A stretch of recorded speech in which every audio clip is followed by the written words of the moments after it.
Kalau masalah ilmu, ya kan, ini kita melihat ke atas. Kalau masalah harta, ini kita melihat ke bawah. Ini kan rumusnya Allah itu kan sudah jelas ya.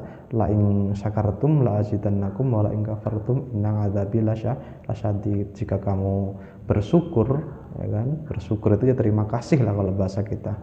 Jika kamu bersyukur, ya kan, maka akan aku tambah. Bismillahirrahmanirrahim. Assalamualaikum warahmatullahi wabarakatuh. Jumpa lagi dengan saya, channel Usaha Sak Mampuni. Gimana kabar teman-teman semua? Saya doakan semoga teman-teman semua dalam kesempatan kali ini dalam keadaan sehat walafiat, tidak ada halangan suatu apapun. Adapun jika ada yang sedang sakit, saya doakan semoga penyakitnya segera diangkat oleh Allah Subhanahu wa taala dan semoga segera diberi kesembuhan seperti sedia kala. Amin. Mari kita bersalawat, Allahumma shalli ala sayyidina Muhammad wa ala ali sayyidina Muhammad. Semoga kelak kita mendapat syafaatnya, kita sebagai umat pada zaman sekarang ini, semoga kita diakui ya oleh baginda Nabi sebagai umat beliau. Amin amin ya rabbal alamin. Dalam kesempatan video kali ini saya ingin membahas tentang mahfudzat kembali ya. Namun sebelum kita menuju pembahasan, mari kita ikuti yang satu ini. Halo guys, jangan lupa subscribe, cepetan, lupa dipencet mana merah, duluan, subscribe, gratis, tidak bayar, oke?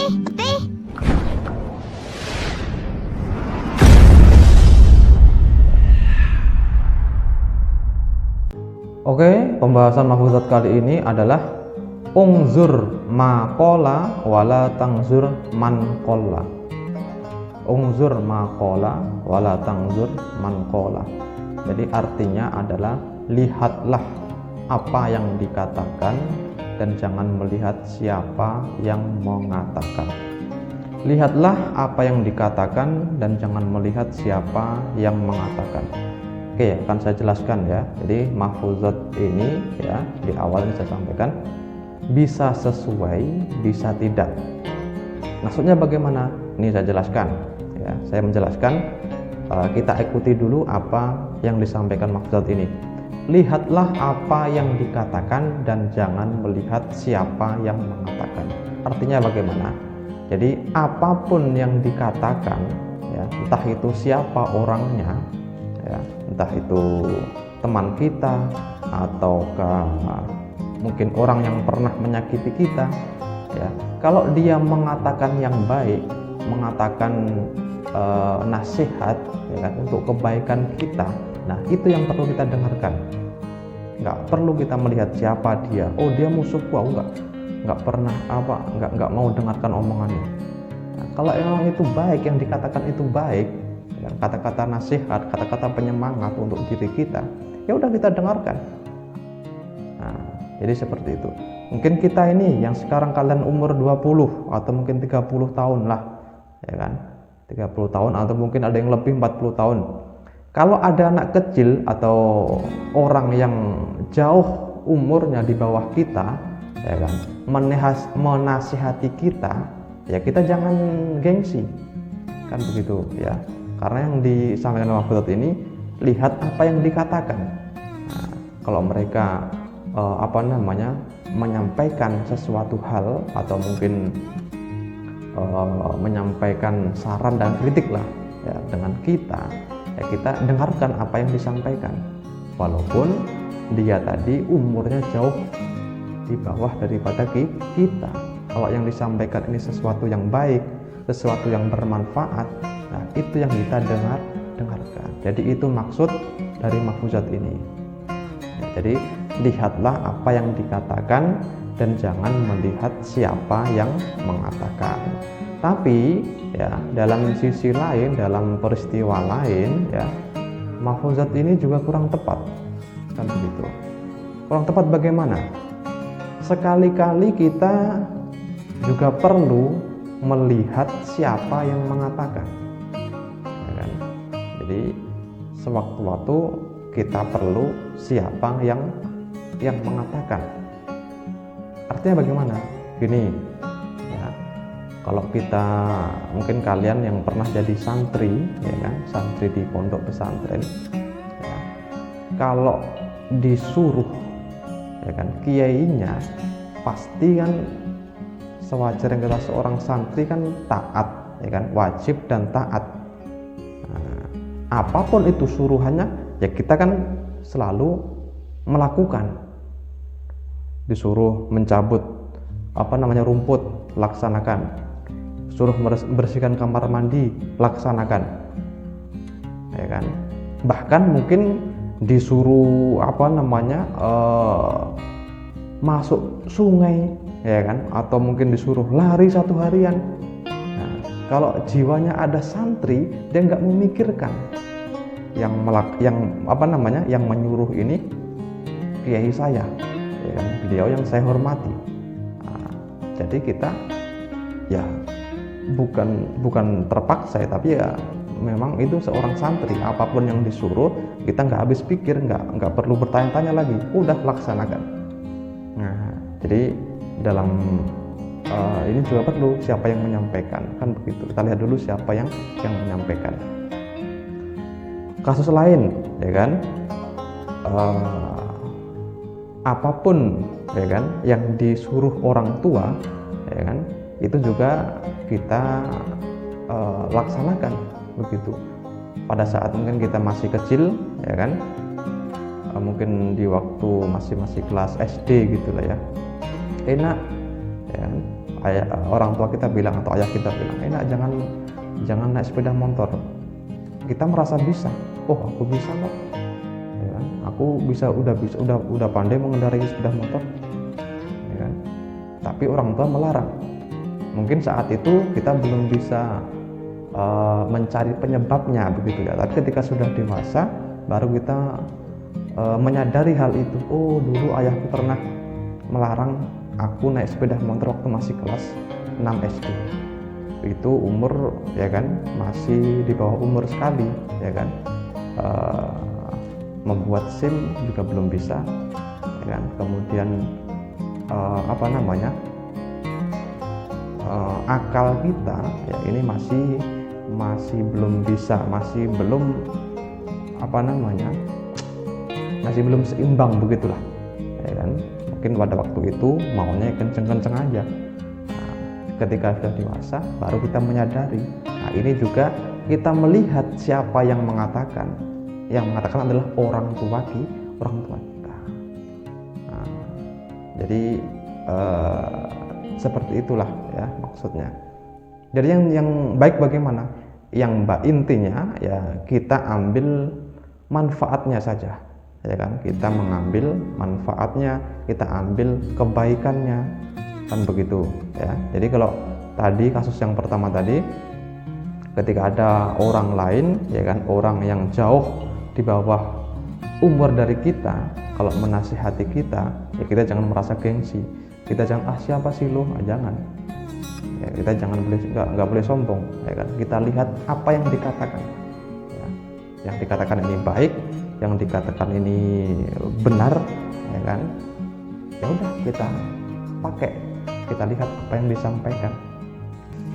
Walaupun dia mungkin pemulung misalnya ya kan, tapi kalau mengatakan yang kebaikan ya kan, Ina kamu ya kan harus hati-hati di dunia, jaga sholatmu ya kan, walaupun dia sendiri nggak sholat ya kan, ya kita dengarkan, kita lihat apa yang disampaikan.